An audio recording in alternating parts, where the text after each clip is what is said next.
The letter arrived on a gray morning when the world already felt buried under the weight of forgotten things. The envelope was thin, official, and smelled faintly of dust, like it had been waiting years just to find him. Inside were a few lines that changed everything for a man who had already lost almost all hope.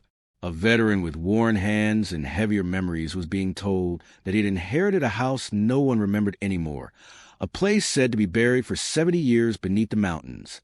At that moment, standing in a small rented room with his loyal dog beside him, he felt something stir that he had not felt since the war ended. Not joy, not relief, but quiet pull towards something unfinished, something calling him home. Before we go any further, take a moment to support this channel. If you believe in the silent hero and second chances, please like, comment, share, and subscribe.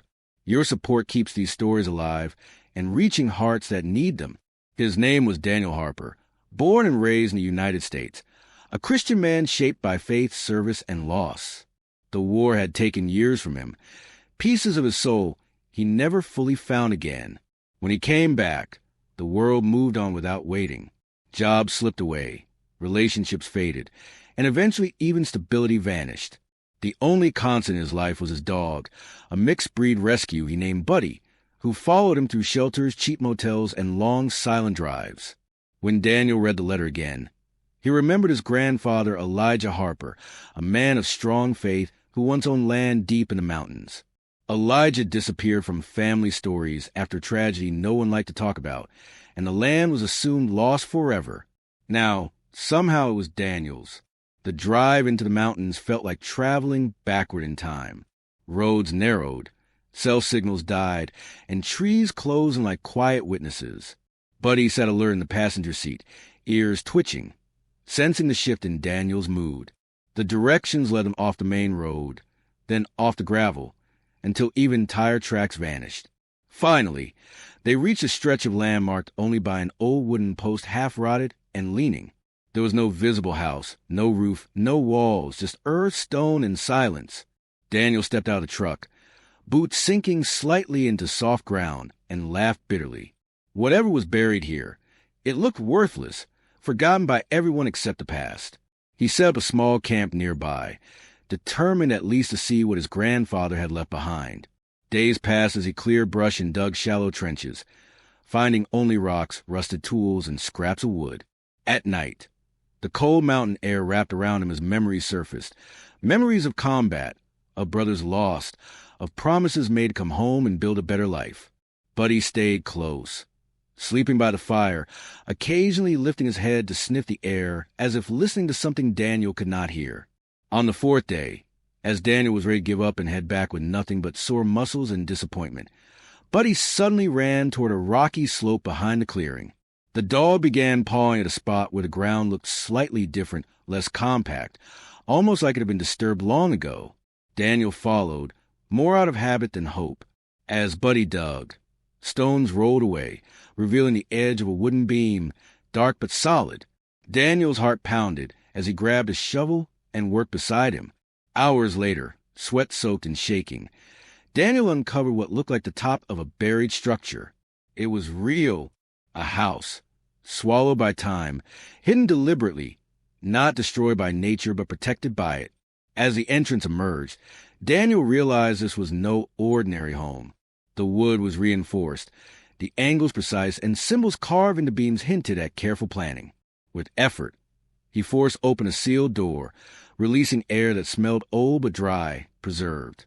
Inside, lantern light revealed rooms frozen in time, furniture covered in sheets, shelves lined with journals, and walls thick with stone. This was not abandonment. This was concealment. Buddy walked ahead calmly, tail wagging, as if he knew this place mattered. In the deepest room of the house, behind a false wall Buddy had pressed against insistently, Daniel found the truth his family never spoke of.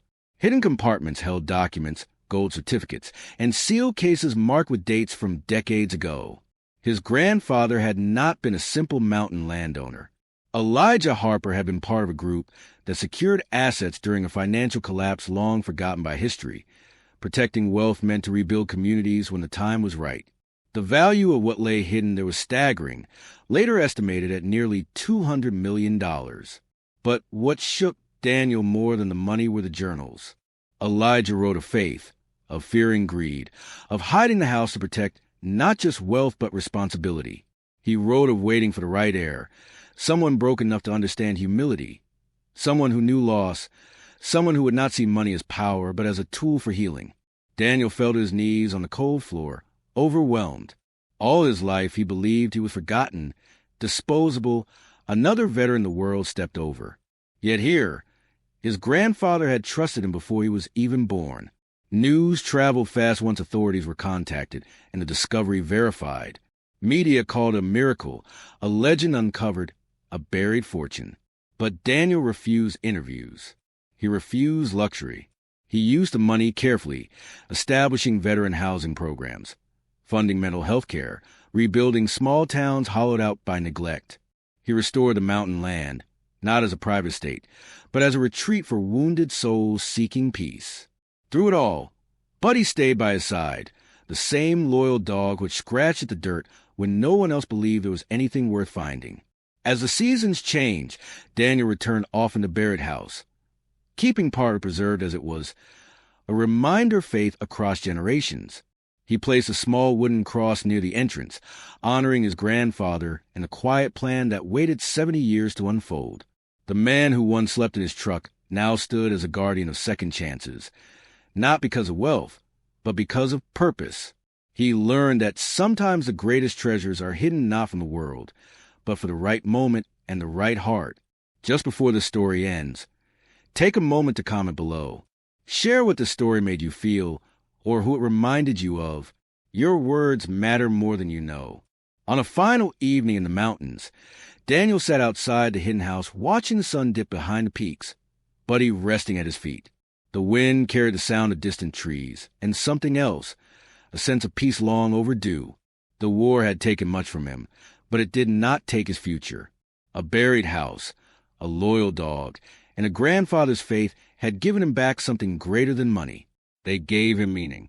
And in that quiet mountain light, Daniel understood that some legacies are not inherited in plain sight. They are uncovered only by those willing to dig, to trust, and to believe that even what seems lost can still change everything.